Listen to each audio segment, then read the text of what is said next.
Subscribe करिए हमारे channel target UP TET CTET को और बेल आइकन को दबाइए। हेलो फ्रेंड्स, मैं रेनू स्वागत करती हूँ आप सभी भावी अध्यापक एवं अध्यापिकाओं का आपके अपने ही channel target UP TET CTET में। दोस्तों, आज की इस वीडियो में हम पढ़ने वाले हैं आप लोग के डीएलएड सेकेंड सेमेस्टर के हिंदी सब्जेक्ट के बहुविकल्पीय क्वेश्चंस की सीरीज में थर्ड पार्ट दोस्तों, और ये थर्ड पार्ट लास्ट पार्ट है, यानी कि इसके बाद आपके सभी बहुविकल्पीय क्वेश्चन जो है हिंदी विषय के वो कंप्लीट हो जाएंगे। तो चलिए हम क्वेश्चन नंबर 101 से स्टार्ट करेंगे। क्वेश्चन नंबर 101 है, लिखित अभिव्यक्ति का उद्देश्य है। लिखित अभिव्यक्ति का मतलब जो भी चीजें हम लिख करके प्रकट करते हैं, चाहे वो हम निबंध लिखते हो, चाहे वो कहानी लिखते हो, कविता लिखते हो, कोई भी चीज जो हम लिखते हैं उससे उसका उद्देश्य क्या होता है? उसका उद्देश्य होता है स्वतः लेखन में रुचि। जब हम लिखना शुरू करते हैं तो हमारी रुचि धीरे धीरे लिखने में होने लगती है, हमें इंटरेस्ट आने लगता है। श्रुत लेखन, सुन करके भी हम लिखते हैं, और इससे क्या होता है, इससे जो वर्तनी की अशुद्धियां होती हैं, जो गलतियां मात्राओं की करते हैं हम, वो भी दूर होती हैं। शब्दकोश में हमारे वृद्धि होता है। अधिक से अधिक शब्दों को हम लिखेंगे तो अधिक से अधिक शब्दों को हम जानेंगे भी, तो हमारे ज्ञान में भी वृद्धि होगा। तो इस तरीके से ऑप्शन आ, सा और बा ये तीनों ही बिल्कुल राइट आंसर है। तो यहाँ पर उपयुक्त सभी ऑप्शन द आपको लगाना रहेगा आंसर, ठीक है। तो ऑप्शन द बिल्कुल सही हो गया। क्वेश्चन नंबर 102 है, संकेत वाचक वाक्य चुनिए। ऑप्शन है, ईश्वर सर्वशक्तिमान है, ईश्वर का वास प्रत्येक हृदय में है, प्रत्येक हृदय में है, ईश्वर करे आप जल्दी स्वस्थ हो जाएं, ईश्वर की माया कहीं धूप कहीं छाया। इसमें राइट आंसर क्या है? संकेतवाचक वाक्य पूछा है। और दोस्तों, यहाँ पर जब हम ईश्वर की बात करेंगे, जब हम किसी को आशीर्वाद देंगे, क्या देंगे? जब हम किसी को आशीर्वाद देंगे, किसी को ब्लेसिंग देंगे, तो जहां हम किसी को आशीर्वाद देते हैं, किसी के मंगल की कामना करते हैं या आकांक्षा इच्छा व्यक्त करते हैं अपनी, वो सभी इच्छावाचक वाक्य होते हैं। जैसे भगवान तुम्हें दीर्घायु करे, 9 वर्ष मंगलमय हो, इसी प्रकार ईश्वर करे आप जल्दी स्वस्थ हो जाएं। जहां पर हम प्रार्थना करते हैं या हम अपनी इच्छा प्रकट करते हैं, वे होते हैं इच्छावाचक वाक्य। तो ये जो ऑप्शन सा है, ये क्या है? ये इच्छावाचक वाक्य है, ठीक है। यहाँ पर आंसर गलत दिया हुआ है, इच्छावाचक वाक्य हो गया। अब देखिए, अब यहाँ पर पूछा है संकेतवाचक वाक्य चुनिए। तो संकेत वाचक जो वाक्य होते हैं उसमें किसी न किसी की ओर संकेत किया जाता है, ठीक है। जैसे कि राम का मकान उधर है। अगर एग्जाम्पल देखें संकेतवाचक का, तो राम का मकान उधर है, सोनू वहां रहता है। इस तरीके से आप देखोगे कि संकेत होता है उसमें, ठीक है। लेकिन यहाँ पर आप देखिए, इस तरीके का कोई भी वाक्य नहीं जिसमें कहीं संकेत बताया गया हो। तो इसलिए ये जो है, ये ऑप्शन सा, ये इच्छावाचक वाक्य है। इतना आप लोग जानिए दोस्तों, क्योंकि ये बहुत ही इंपॉर्टेंट है। इसके बाद क्वेश्चन नंबर 103 है, मयंक सुंदर है वह हंसमुख भी है। इस वाक्य का सरल वाक्य में रूपांतर होगा। बहुत ही आसान है, मयंक सुंदर है वह हंसमुख भी है। तो मयंक सुंदर और हंसमुख है। तो यहाँ पर आप देखिए ऑप्शन सा जो है, मयंक सुंदर है और हंसमुख है। तो ऑप्शन सा बिल्कुल सही हो गया। क्वेश्चन नंबर 104 है, जिस विकल्प में सही विराम चिन्ह का प्रयोग हुआ हो उस पर चिन्ह लगाइए। नहीं, यह मुझसे ना होगा, नहीं, यह मुझसे ना होगा, नहीं, यह मुझसे ना होगा, नहीं, यह मुझसे ना होगा। तो यहाँ पर जो राइट आंसर है वो है ऑप्शन आ, नहीं, यह मुझसे ना होगा। तो नहीं के बाद यहाँ पर देखिए कॉमा लगा है और ये बिल्कुल सही आंसर है। इस तरीके से ये पूर्ण विराम यहाँ पर आएगा। इसके बाद क्वेश्चन नंबर 105 है, एक व्यक्ति से प्रश्न किए जाने पर उत्तर नहीं मिलता या गलत उत्तर मिलता है, तो दूसरे से प्रश्न किए जाने पर वाक्यांश में कौन सा चिन्ह लगाया जाएगा? दोस्तों, अगर एक व्यक्ति से प्रश्न किया गया है और उत्तर नहीं मिलता या गलत मिलता है, जो भी मिलता है, वहां पर हम पूर्ण विराम चिन्ह का प्रयोग करेंगे। और अगर दूसरे व्यक्ति से भी प्रश्न किया जाएगा, तो अगर प्रश्न यहाँ पर लिखा है, प्रश्न पूछा गया है, दूसरे व्यक्ति ने उत्तर दिया या नहीं दिया, इसके बारे में बात नहीं की गई है, तो यहाँ पर दूसरे व्यक्ति से वही प्रश्न पूछा जाएगा। तो अगर किसी व्यक्ति से प्रश्न पूछा जा रहा है तो वहां पर प्रश्नवाचक चिन्ह का ही तो प्रयोग होगा। तो यहाँ पर किसका प्रयोग होगा? ऑप्शन आ, प्रश्नवाचक चिन्ह का प्रयोग होगा, ठीक है। यहाँ पर लिखा नहीं है वो दूसरे व्यक्ति ने आंसर दिया या नहीं दिया। अगर दूसरे व्यक्ति ने भी आंसर दिया होता, गलत दिया होता या सही दिया होता, तो लगता तो पूर्ण विराम ही उसके आगे। लेकिन यहाँ पर केवल ये दिया है, दूसरे से प्रश्न किए जाने पर वाक्यांश में कौन सा चिन्ह लगाया जाएगा, तो अगर दूसरे व्यक्ति से भी प्रश्न किया जा रहा है तो प्रश्नवाचक चिन्ह का ही प्रयोग हम करेंगे। क्वेश्चन नंबर 106 है, किस विकल्प में विराम चिन्हों का सही प्रयोग हुआ है? जीवन विश्व की संपत्ति है प्रसाद। जीवन विश्व की संपत्ति है प्रसाद। जीवन विश्व की संपत्ति है प्रसाद। जीवन विश्व की संपत्ति है प्रसाद। राइट आंसर है ऑप्शन आ, जीवन विश्व की संपत्ति है। ये इनके द्वारा कहा गया वाक्य है। किसके द्वारा? प्रसाद, जयशंकर प्रसाद जी द्वारा। क्वेश्चन नंबर 107 है, निम्नलिखित में सर्वाधिक उपयुक्त सही चिन्हों वाला विकल्प चुनिए। वह आए या न आए, मैं अवश्य आऊंगा। वह आए या न आए, मैं अवश्य आऊंगा। वह आए या न आए, मैं अवश्य आऊंगा। वह आए या न आए, मैं अवश्य आऊंगा। यहाँ पर दोस्तों वह आए या न आए, कॉमा मैं अवश्य आऊंगा, ऑप्शन बा जो है ये बिल्कुल सही है। क्वेश्चन नंबर 108 है, उपयुक्त में से कौन सा शब्द ई प्रत्यय से बना है? हंसी, भूखा, मलिक या हंसना? तो यहाँ पर ये जो ऑप्शन आ है हंसी, ये ई प्रत्यय से बना हुआ है। क्वेश्चन नंबर 109 है, महिमा शब्द किस प्रत्यय के संयोजन से बना है? मा, ना, आ या इमा? तो महिमा शब्द में इमा प्रत्यय है। आपको पता है जो प्रत्यय होता है वो पीछे लगता है और जो उपसर्ग होता है वो आगे लगता है। क्वेश्चन नंबर 110 है, आपका भविष्य उज्जवल हो वाक्य है इच्छावाचक, आज्ञावाचक, विधिवाचक या संकेतवाचक? अब यहाँ पर देखिए, आपका भविष्य उज्जवल हो, यहाँ पर कामना की जा रही है, मंगलमय हो। इसका मतलब क्या है? आपका भविष्य उज्जवल हो, आपके लिए आशीर्वाद, यहाँ पर आशीर्वाद की बात हो रही है। तो जहां पर आशीर्वाद आएगा, जहां पर इच्छा आएगी, वहां पर क्या होगा? इच्छावाचक वाक्य होगा। जैसे कि मैंने बताया कि इच्छा वाचक वाक्य वो होते हैं जहां पर हमने हमारी इच्छा हम प्रकट करते हैं, मनोकामनाएं, किसी के लिए आशीर्वाद, इस तरीके से जो शब्द निकलते हैं हमारे मुख से, जो वाक्य निकलते हैं इस तरीके के, उनमें क्या होता है? इच्छावाचक वाक्य होता है। तो यहाँ पर इच्छा छिपी हुई होती है उसमें, तो इसीलिए इच्छावाचक वाक्य हो गया। क्वेश्चन नंबर 111 है, जो पढ़ेगा वही उत्तीर्ण होगा वाक्य है संदेहवाचक, संकेतवाचक, आज्ञावाचक या फिर विधिवाचक? तो जो पढ़ेगा वही उत्तीर्ण होगा, यानी कि यहाँ पर क्या किया जा रहा है? संकेत किया जा रहा है। जो पढ़ेगा, जो भी पढ़ेगा उसकी तरफ यहाँ पर संकेत किया गया है क्लास में, जैसे टीचर बोल रहे हैं जो पढ़ेगा वही उत्तीर्ण होगा। तो आप लोग समझ जाइए, जिसके ऊपर वो संकेत करके कह रहे हैं जो पढ़ेगा वही उत्तीर्ण होगा, तो यहाँ पर वो सारे बच्चों को संकेत से बता रहे हैं, किसी एक का पर्टिकुलर नाम नहीं ले रहे हैं। वो संकेत से ये कह रहे हैं कि जो भी पढ़ेगा, जो भी बच्चा पढ़ेगा वह उत्तीर्ण होगा। तो यहाँ पर संकेत का प्रयोग किया गया है, तो इसीलिए यहाँ पर संकेतवाचक वाक्य होगा। ऑप्शन बा बिल्कुल सही है। क्वेश्चन नंबर 112 है, इनमें से मिश्र वाक्य कौन है? यौवन चरित्र निर्माण का समय है। जो लोग स्वस्थ रहते हैं उन्हें वैद्य के पास नहीं जाना पड़ता है। करो या मरो या फिर उपयुक्त में से कोई नहीं? दोस्तों यहाँ पर जो राइट आंसर है मिश्र वाक्य है, जो लोग स्वस्थ रहते हैं उन्हें वैद्य के पास जाना नहीं पड़ता है, या उन्हें वैद्य के पास नहीं जाना पड़ता है। तो यहाँ पर आप देखिए, जो लोग स्वस्थ रहते हैं, ये तो इतनी बात हो गई, फिर उन्हें के द्वारा ये पूरा वाक्य जुड़ा हुआ है। तो इसलिए यहाँ पर आप देखिए, ये मिश्र वाक्य जो है, ये यहाँ पर देखिए दो उपवाक्य आपको दिखेंगे, एक मुख्य वाक्य है और दूसरा उपवाक्य है। तो ये जो मुख्य उपवाक्य है यह इस दूसरे वाले उपवाक्य से जुड़ा हुआ है। तो यहाँ पर किसके द्वारा? उन्हीं के द्वारा। अगर यहाँ पर ये उन्हें लगा करके ये क्लियर नहीं, ये अगर ये वाक्यांश नहीं होता, वैद्य के पास नहीं जाना पड़ता है, जो लोग स्वस्थ रहते हैं उन्हें, ये तो अधूरा होता जब तक ये पूरा वाक्य नहीं आता। तो इसलिए ये दोनों को जोड़ने वाला है उन्हें, और यहाँ पर ये दोनों ही एक दूसरे के बिना इनकम्प्लीट है। दोनों ही वाक्य पूरे तभी होंगे जब ये एक दूसरे के साथ आएंगे। तो इसीलिए यहाँ पर ऑप्शन बा जो है ये बिल्कुल सही हो जाएगा। क्वेश्चन नंबर 113 है, निम्नलिखित में से इच्छा अर्थक वाक्य है।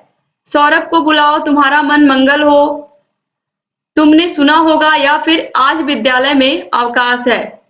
तो तुम्हारा मन मंगल हो, या तुम्हारी मनोकामना पूरी हो, या ईश्वर करे तुम्हारा कार्य सफल हो। तो इस तरीके से जहां पर भी इच्छा, प्रार्थना या फिर आशीर्वाद का बोध होता है, वहां पर इच्छावाचक वाक्य होता है, आपको पता है। क्वेश्चन नंबर 114 है, राकेश आया होगा वाक्य है विस्मय वाचक, इच्छावाचक, संदेहवाचक या फिर संकेतवाचक? तो राकेश आया होगा, होगा या नहीं होगा ये पता ही नहीं है। राकेश आया होगा, कोई सोच रहा है, थोड़ा संदेह है कि पता नहीं आया होगा कि नहीं आया होगा। तो यहाँ पर क्या लगेगा? ऑप्शन सा संदेहवाचक। क्वेश्चन नंबर 115 है, जो गरीबों की सहायता करते हैं वे धर्मात्मा होते हैं। वाक्य है सरल वाक्य, संयुक्त वाक्य, मिश्र वाक्य या फिर उपयुक्त में से कोई नहीं। तो जो गरीबों की सहायता करते हैं वे धर्मात्मा होते हैं। जो गरीबों की सहायता करते हैं वे धर्मात्मा होते हैं। इसका मतलब है कि ये वाक्य मिश्र वाक्य है। क्यों मिश्र वाक्य है? जो गरीबों की सहायता करते हैं, ये वाक्य पूरा तब तक नहीं होगा जब तक आपको ये नहीं पता चलेगा वे क्या होते हैं, वे धर्मात्मा होते हैं। तो वे धर्मात्मा होते हैं, ये जो पूरा वाक्य बना हुआ है ये एक दूसरे पर डिपेंड है। धर्मात्मा कौन होते हैं? जो गरीबों की सहायता करते हैं। जो गरीबों की सहायता करते हैं वे धर्मात्मा होते हैं। तो ये एक दूसरे से रिलेटेड है और ये एक दूसरे के बिना अपना अर्थ नहीं दे पाएंगे। तो इसीलिए दोस्तों यहाँ पर ये वाक्य है मिश्र वाक्य। ऑप्शन सा बिल्कुल सही है, यहाँ पर आंसर गलत दिया हुआ है। तो जो गरीबों की सहायता करते हैं वे धर्मात्मा होते हैं। इसके अलावा मैं आपको और भी एग्जाम्पल बता देती हूँ मिश्र वाक्य के। जैसे ही उसने दवा पी वह सो गया। यदि परिश्रम करोगे तो उत्तीर्ण होगे। मैं जानता हूं कि तुम्हारे अक्षर अच्छे नहीं बनते। वह जो लड़का है छोटा है। यह वही बच्चा है जिसको बैल ने सींग मारा था। वह मुझसे कहता है कि मेरे घर आओ। वह जो टोपी वाला बाबू है कहीं जा रहा है। उसने मान लिया कि दोष उसका है। उसने परिश्रम किया ताकि परीक्षा उत्तीर्ण करे। मेरा विचार है कि आज शाम उससे मिला जाए। मैं चाहता हूं कि तुम्हारे साथ खेलूं। तो इस तरीके के वाक्य मिश्र वाक्य होते हैं, याद रखिएगा आप लोग। और अगर मैं संयुक्त वाक्य की बात करूं तो संयुक्त वाक्य के एग्जाम्पल अगर आपको देखने तो मैं आपको संयुक्त वाक्य में एग्जाम्पल बता देती हूँ। इसकी तलाशी लो। अब आप देखेंगे कि ये सेंटेंस कंप्लीट है। इसकी तलाशी लो और घड़ी मिल जाएगी। इसकी तलाशी लो, अगर इतना ही बोला जाए तो भी सेंटेंस कंप्लीट है, कहीं अधूरा नहीं लग रहा है। इस तरीके से मोहन एक पुस्तक चाहता था और वह उसे मिल गई। मोहन एक पुस्तक चाहता था, ये भी सेंटेंस कंप्लीट है। तो ये सब आते हैं संयुक्त वाक्य में। तो आपको समझ में आ गया होगा कि मिश्र वाक्य जो होते हैं ये एक दूसरे पर डिपेंड होते हैं। दोनों ही उपवाक्य एक दूसरे पर डिपेंड होते हैं। लेकिन जो संयुक्त वाक्य होता है इसमें डिपेंड नहीं होते, बस इसमें और के द्वारा इस तरीके से जुड़े होते हैं केवल। ठीक है। इसके बाद क्वेश्चन नंबर 116 है, मैं चाहता हूं कि तुम्हारे साथ खेलूं। वाक्य किस कोटि का है? ये मैंने अभी आपको बता भी दिया है एग्जाम्पल कि मैं चाहता हूं कि तुम्हारे साथ खेलूं। तो मैं क्या चाहता हूं? मैं चाहता हूं कि तुम्हारे साथ खेलूं, यानी कि ये एक दूसरे के ऊपर डिपेंड है ये दोनों ही। तो मैं क्या चाहता हूं, जब हमें ये पता लगेगा कि मैं तुम्हारे साथ खेलूं, ये इसका अर्थ है मैं चाहता हूं कि मैं तुम्हारे साथ खेलूं। तो ये कभी कब कंप्लीट होगा? जब हमें ये भी वाक्य पता चलेगा। तो ये वाक्य कब पता चलेगा? जब हम दोनों को की के द्वारा ज्वाइंट करेंगे। तो ये भी क्या हो गया? मिश्र वाक्य हो गया। तो ऑप्शन सा यहाँ पर देखिए राइट आंसर दिया है। क्वेश्चन नंबर 117 है, विस्मयवाचक वाक्य का चयन कीजिए। विस्मयवाचक वाक्य में आपको पता है जहां पर बहुत अच्छी बात कही गई है या फिर जहां पर बहुत खुशी होती है, बहुत गम होता है या क्रोध होता है या फिर घृणा का भाव होता है, वहां पर क्या होता है? विस्मयवाचक वाक्य होता है। तो यहाँ पर ऑप्शन सा में आप देखिए छी, कितनी बुरी बात है। तो यहाँ पे छी के बाद यहाँ पर हमें लगाना था विस्मयादि बोधक चिन्ह। तो अब ये सही हो गया, छी कितनी बुरी बात है। तो ये है ऑप्शन सा बिल्कुल सही। क्वेश्चन नंबर 118 है, आज्ञावाचक वाक्य को चिन्हित कीजिए। उसने दरवाजा खोला, उसके द्वारा दरवाजा खोला गया। जल्दी दरवाजा खोलो, या फिर क्या वह दरवाजा खोल पाएगा? तो यहाँ पर आज्ञावाचक वाक्य है, तो यहाँ पर जल्दी दरवाजा खोलो ये बिल्कुल राइट आंसर है, क्योंकि किसी को आज्ञा दी जा रही है, ऑर्डर दिया जा रहा है। क्वेश्चन नंबर 119 है, सर्वनाम के कितने भेद होते हैं? दोस्तों सर्वनाम के टोटल होते हैं आपके हिंदी में 6 भेद, और 6 का नाम मैं आपको बताती हूँ। पहला है पुरुषवाचक सर्वनाम, दूसरा है निजवाचक सर्वनाम, तीसरा है संबंधवाचक सर्वनाम, चौथा है प्रश्नवाचक सर्वनाम, पांचवा है निश्चयवाचक सर्वनाम और छठवां है अनिश्चयवाचक सर्वनाम। इसके बाद क्वेश्चन नंबर 120 है, सार्वनामिक विशेषण सर्वनाम के बाद आते हैं, क्रिया के बाद आते हैं, संज्ञा के पहले आते हैं या फिर संज्ञा के बाद आते हैं? तो ये आते हैं संज्ञा के पहले। क्वेश्चन नंबर 121 है, आलस्य शब्द का विशेषण है। आलस्य शब्द का विशेषण क्या होगा? किसी भी व्यक्ति की हम विशेषता बताते हैं तो वह विशेषण होता है। तो आलस्य का जो विशेषण होगा वो होगा आलसी। वह व्यक्ति बहुत ही आलसी है, यानी कि ये उसकी विशेषता है। वो चाहे अच्छी हो या बुरी हो लेकिन वो विशेषता है। तो ये क्या हो गया, विशेषण हो गया। क्वेश्चन नंबर 122 है, प्रविशेषण कहते हैं, किसे कहते हैं, विशेषण की विशेषता बताने वाला शब्द प्रविशेषण कहलाता है। ऑप्शन आ बिल्कुल सही है।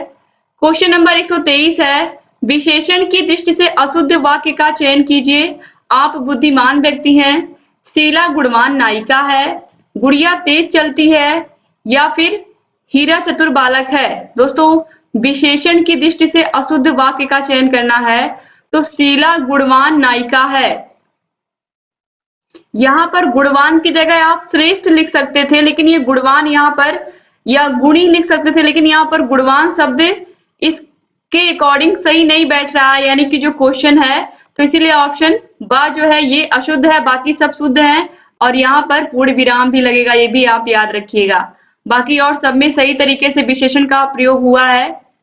क्वेश्चन नंबर 124 है, किस वाक्य में सकर्मक क्रिया है, संजय पानी लाओ, हीरा खाना खा चुका, शिक्षक ने छात्र को पढ़ाया, बालक लिखता है। किसमें सकर्मक क्रिया है, तो यहाँ पर आप देखिए, शिक्षक ने छात्र को पढ़ाया, ये इसमें सकर्मक क्रिया है। किसको पढ़ाया, छात्र को पढ़ाया।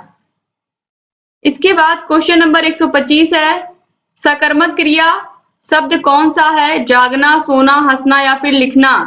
तो यहाँ पर जो लिखना है ये सकर्मक क्रिया है, एक्टिविटी होती है ना लिखने से।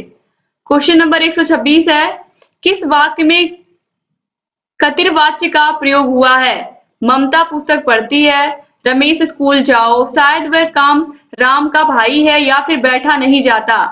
तो यहाँ पर दोस्तों ममता पुस्तक पढ़ती है, ये कर्तृवाच्य है। क्वेश्चन नंबर 127 है, क्रिया के मूल रूप को क्या कहते हैं। क्रिया के मूल रूप को क्रिया तो कहेंगे नहीं, धातु, कर्ता या फिर कर्म। राइट आंसर है ऑप्शन बा, धातु। क्रिया के मूल रूप को हम धातु कहते हैं। क्वेश्चन नंबर 128 है, उपयुक्त में से कौन सा शब्द नी प्रत्यय से बना है, लिखना, महानता, करनी या फिर उपयुक्त में से कोई नहीं। तो करनी, नी यहाँ पर लगा हुआ है प्रत्यय, ये यहाँ पर बिल्कुल सही है ऑप्शन सा, करनी में नी प्रत्यय लगा हुआ है। क्वेश्चन नंबर 129 है, जातिवाचक संज्ञा शब्द है, डॉक्टर, कामयाबी, सुशील या फिर बचपन। बचपन, कामयाबी, ये दोनों ही दोस्तों, ये दोनों ही आप लोगों के भाववाचक संज्ञा में आएंगे। डॉक्टर, सुशील, अगर मैं यहाँ पर सुशील की बात करूं तो ये किसी की विशेषता बता रहा है, किसी व्यक्ति का नाम भी आप समझ सकते हैं, सुशील हो सकता है, तो ये प्रॉपर नाउन हो गया। प्रॉपर नाउन का मतलब व्यक्तिवाचक संज्ञा हो गया। तो यहाँ पर ये जो डॉक्टर है, डॉक्टर क्या, पूरा एक डॉक्टर जाति को बता रहा है। डॉक्टर तो बहुत तरीके के होते हैं ना, पशुओं के डॉक्टर हैं, व्यक्ति, इसके अलावा मनुष्य के डॉक्टर हैं, और डॉक्टर्स में भी अलग अलग डॉक्टर होते हैं, कोई होम्योपैथी का है, कोई एलोपैथी का है, कोई आयुर्वेद का डॉक्टर है। तो डॉक्टर ये पूरी जाति है, ठीक है। तो किसी भी डॉक्टर को हम पहले डॉक्टर के नाम से ही पुकारेंगे ना, तो ये पूरी जाति आ गई उसमें, डॉक्टर जाति। तो इसीलिए ऑप्शन आ बिल्कुल सही है। क्वेश्चन नंबर 130 है, निम्नलिखित में से कौन सा शब्द संज्ञा है, क्रुद्ध, क्रोध, क्रोधित या फिर क्रोधी। तो यहाँ पर दोस्तों देखिए, जो क्रोध है ऑप्शन बा, ये संज्ञा हो गया।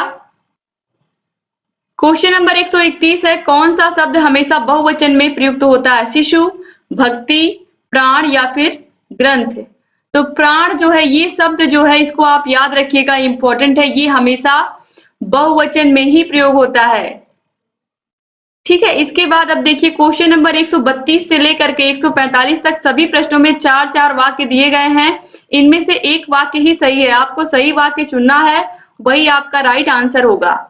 तो चलिए क्वेश्चन नंबर 132 देखते हैं, कौन सा इसमें ऑप्शंस में से, चारों में से कौन सा सबसे शुद्ध रूप में लिखा हुआ है। रवि 7वीं कक्षा में पढ़ता है, रवि 7वीं कक्षा में पढ़ता है, रवि 7वें में पढ़ता है, या रवि 7 कक्षा में पढ़ता है। तो रवि 7वीं कक्षा में पढ़ता है, ये बिल्कुल सही आंसर है, ऑप्शन आ। क्वेश्चन नंबर 133 है, अपने सभी सामानों को संभाल कर रखिए, अपने सभी सामानों को संभाल कर रखिए, अपने सामानों को संभाल कर रखिए, अपने सामान को संभाल कर रखिए। तो अपने सभी सामानों को संभाल कर रखिए, ये बिल्कुल सही है। यहाँ पर देखिए, ये चंद्र बिंदु लगा हुआ है, इस तरीके से यहाँ पर इसकी जरूरत नहीं थी, ऑप्शन बा बिल्कुल सही है। क्वेश्चन नंबर 134 है, आपको आशीर्वाद की आवश्यकता है, आपको आशीर्वाद आवश्यकीय है, आपको आशीर्वाद आवश्यक है या आपका आशीर्वाद आवश्यक है। तो यहाँ पर आपका आशीर्वाद आवश्यक है। हम किसी से बोलते हैं कि कोई कार्य हमारा अच्छा हो जाए तो आपका आशीर्वाद उसके लिए आवश्यक है, तो आप आशीर्वाद दीजिए। तो यहाँ पर ये जो ऑप्शन द जो है ये बिल्कुल सही है। क्वेश्चन नंबर 135 है, ईश्वर की कृपा से सानंदित पहुंच गया। ईश्वर की कृपा से सानंद पहुंच गया। ईश्वर की कृपा से आनंदित पहुंच गया। ईश्वर की आनंदित कृपा से पहुंच गया। तो ईश्वर की कृपा से सानंद पहुंच गया, यानी कि आनंद पूर्वक क्या हुआ, वो पहुंच गया। तो ऑप्शन ब जो है बिल्कुल सही है। क्वेश्चन नंबर 136 है, उनके एक पुत्र है। उनको एक पुत्र है, उनका एक पुत्र है या उनकी एक पुत्र है। तो यहाँ पर उनका एक पुत्र है या उनके एक पुत्र है। तो यहाँ पर राइट आंसर होगा ऑप्शन सा, उनका एक पुत्र है। उनके एक पुत्र है ये सही नहीं लग रहा है, राइट आंसर ऑप्शन सा ही है, उनका एक पुत्र है, ये बिल्कुल सही है, ऑप्शन सा। क्वेश्चन नंबर 137 है, उसने बुद्धिमानता का काम किया। उसने बुद्धिमानिता का काम किया। उसने बुद्धिमाननीय का काम किया या उसने बुद्धिमानी का काम किया। तो ऑप्शन द जो है ये बिल्कुल सही है, उसने बुद्धिमानी का काम किया, ये बिल्कुल सही आंसर है। क्वेश्चन नंबर 138 है, उसके पास जो कलम है वह हमारा है। उसके पास जो कलम है यह हमारा है। उसके पास जो कलम है सो हमारा है। उसके पास जो कलम है ये हमारा है। तो उसके पास जो कलम है वह हमारा है। तो ऑप्शन आ बिल्कुल सही है। क्वेश्चन नंबर 139 है, किसी के चरित्र पर कीचड़ नहीं उछालना चाहिए। किसी के चरित्र पर कीचड़ नहीं फैलाना चाहिए। किसी के चरित्र पर कीचड़ नहीं डालना चाहिए या किसी के चरित्र पर कीचड़ नहीं फेंकना चाहिए। तो शुद्ध रूप से जो लिखा हुआ है वो है ऑप्शन आ, किसी के चरित्र पर कीचड़ नहीं उछालना चाहिए, ये बिल्कुल सही वाक्य है। क्वेश्चन नंबर 140 है, जीवन और साहित्य का घोर संबंध है। जीवन और साहित्य का अपार संबंध है। जीवन और साहित्य का घनिष्ठ संबंध है या फिर जीवन और साहित्य का गंभीर संबंध है। तो राइट आंसर ऑप्शन सा है, जीवन और साहित्य का घनिष्ठ संबंध है, मतलब बहुत ही गहरा संबंध है। क्वेश्चन नंबर 141 है, जो कुछ मेरा है सब आपका है। जो कुछ मेरी है सब आपकी है। जो कुछ मेरा है सब आपके है या उपयुक्त सभी अशुद्ध है। राइट आंसर है ऑप्शन आ, जो कुछ मेरा है सब आपका है, सम्मान सूचक वाक्य है।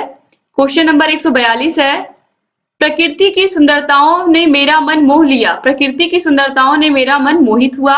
प्रकृति की सुंदरताओं से मेरा मन मोहित हुआ या फिर प्रकृति की सुंदरता ने मेरा मन मोह लिया। ऑप्शन द बिल्कुल सही है, प्रकृति की सुंदरता ने मेरा मन मोह लिया। क्वेश्चन नंबर 143 है, भ्रमर पुष्प के परागों को चूसता है। भ्रमर पुष्पों के परागों को चूसता है। भ्रमर पुष्प के पराग को चूसता है या भ्रमर पुष्प का पराग चूसता है। तो भ्रमर जो है वो पुष्प का पराग चूसता है, ऑप्शन द बिल्कुल सही है। क्वेश्चन नंबर 144 है, मैं ज्यों ही स्टेशन पहुंचा वैसे ही ट्रेन चली गई। मैं जैसे ही स्टेशन पहुंचा त्यों ही ट्रेन चली गई। मैं ज्यों ही स्टेशन पहुंचा त्यों ही ट्रेन चली गई या मैं जैसे ही स्टेशन पहुंचा वैसे ही ट्रेन चली गई। तो मैं ज्यों ही स्टेशन पहुंचा त्यों ही ट्रेन चली गई, ऑप्शन सा बिल्कुल सही है। क्वेश्चन नंबर 145 है, लहलहाते खेत हरे भरे। हरे भरे लहराते खेत। खेत हरे भरे लहराते या हरे लहराते खेत भरे। तो शुद्ध यहाँ पर है हरे भरे लहराते खेत। क्वेश्चन नंबर 146 है, मरकट का पर्यायवाची शब्द है पानी, पुत्र, मित्र या फिर बंदर। तो शुद्ध शब्द है बंदर। बंदर क्या है, बंदर जो है ये यहाँ पर दोस्तों आपको मैं बताऊं, तत्सम रूप है इसका मरकट और तद्भव रूप है बंदर। क्वेश्चन नंबर 147 है, निम्नलिखित में से जातिवाचक संज्ञा है पुस्तक, ममता, रमेश, अच्छाई। रमेश तो किसी का नाम है, ये व्यक्तिवाचक संज्ञा हो गया। ममता और अच्छाई ये दोनों ही भाववाचक संज्ञा है। और इसके अलावा जो पुस्तक है, पुस्तक भी कई प्रकार की होती है, कई विषयों की होती है अलग अलग, लेकिन हम सबको क्या कहते हैं, बुक ही कहते हैं। तो ये क्या है, जातिवाचक संज्ञा है। जैसे हमने डॉक्टर देखा था अभी, वो भी क्या था, जातिवाचक संज्ञा था। क्वेश्चन नंबर 148 है, फ का उच्चारण स्थान है फ, पा, फा, बा, भ। ये जो प है, फ है, ब, भ, इन सभी का उच्चारण आप जब इनको बोलोगे तो आप देखोगे आपके दोनों ओठों का यूज हो रहा है इसमें, तो इसीलिए इनका उच्चारण स्थान क्या है, ओष्ठ है, प, फ, ब, भ। ठीक है, तो इस तरीके से जितने भी क्वेश्चन थे आपके हिंदी विषय के बहुविकल्पी वो हमने आज यहाँ पर कंप्लीट करा दिया। उम्मीद करती हूँ कि वीडियो आपको अच्छा लगा होगा। वीडियो कैसा लगा आप लोग कमेंट करके बताइएगा। और दोस्तों अगर चैनल को अभी तक आपने सब्सक्राइब नहीं किया तो प्लीज सब्सक्राइब कर दीजिए और बगल में घंटी का निशान होगा उसको भी प्रेस कर दीजिए, ताकि हम जो भी नई वीडियोस बनाते हैं उसका नोटिफिकेशन आप लोग के पास समय से पहुंचे और आप हमारे सभी वीडियोस को ऐसे ही देखते रहें। यहाँ पर आपको आई बटन मिल जाएगा। आई बटन पर आप जैसे ही क्लिक करोगे, जितनी भी वीडियोस आज तक हमने बनाई हैं आप लोगों के सभी विषयों की सभी वीडियोस आपको यहाँ पर मिल जाएंगी। आप कभी भी कहीं भी जहां आपका मन करे वहां पर आप देख सकते हो वीडियोस को। और दोस्तों अगर अभी तक वीडियो को शेयर नहीं किया आपने तो प्लीज वीडियो को शेयर कर दीजिए अपने कॉलेज के ग्रुप में, अपने फेसबुक ग्रुप, जहां पर भी आपको लगे आपको इस वीडियो की जरूरत है, आपके फ्रेंड्स को भी वहां पर जरूर शेयर कर दिया करें, जिससे अधिक से अधिक हमारे डीएलएड के भाई बहन अपनी तैयारी बेहतर बना सकें अपने एग्जाम के लिए और अच्छा कर सकें। उम्मीद करती हूँ आप ऐसे ही हमारे चैनल से बने रहेंगे और सभी वीडियोस को ऐसे ही देखते रहेंगे। एक बार फिर से आप सभी का बहुत बहुत धन्यवाद दोस्तों। वीडियो को लाइक कर दीजिए और अपने अच्छे अच्छे प्यारे प्यारे कमेंट्स करना तो बिल्कुल मत भूलिएगा। आपको डिस्क्रिप्शन बॉक्स और कमेंट बॉक्स में भी आपको सभी विषयों की लिंक मिल जाएगी। आप सभी विषयों को पढ़ सकते हैं, देख सकते हैं।